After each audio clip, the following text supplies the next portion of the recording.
வணக்கம். திவ்ய தரிசனம் நேயர்கள் அனைவருக்கும் பழனி அரங்கநாதன் சிரம் தாழ்ந்த வணக்கங்கள். மூலம் நட்சத்திர பெண் மாமனாருக்கு ஆகாதுன்னு சொன்னாங்க. அதே மாதிரி ஆயிலியம் பெண் மாமியாருக்கு ஆகாதுன்னு சொல்லுவாங்க ஜோதிட சாஸ்திரத்துல. இந்த பெருமாள் கிராமத்தில் ஜோசியெல்லாம் போய் பாருங்க, எல்லாம் ஆயிலியம் மாமியாருக்கு ஆகாதுன்னு சொல்லி அந்த பிள்ளைய வாழ்க்கை கெடுத்துருவாங்க. கண்டிப்பா 100% ஆயிலியத்தில் பிறந்த பெண் புத்திசாலி, அறிவாளி, கணக்காளி. ஏன்னா புதனுடைய நட்சத்திரம் கடக ராசியில அந்த ஆயிலியம் இருக்கும். கடக ராசி சந்திரனுடைய ராசி. சந்திரனுடைய மகன் தான் புதன். அந்த புதனுடைய நட்சத்திரம் தான் ஆயிலியம்.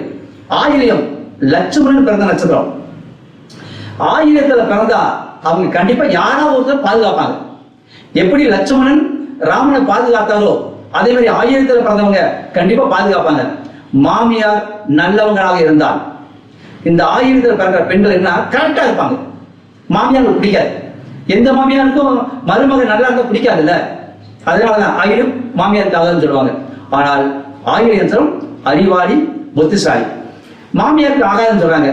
அப்ப இந்த ஆயிரத்தில் பிறந்த பெண்கள் குறிப்பா மாமியாருக்கு அடங்கி போங்க. மாமியார் சொல்லி கேளுங்க, உங்க கூட எந்த பிரச்சனையும் வராது. தைரியமா இந்த மாமியார்கள் எல்லாமே ஆயிரம் பெண்களை தேர்ந்தெடுங்கள்.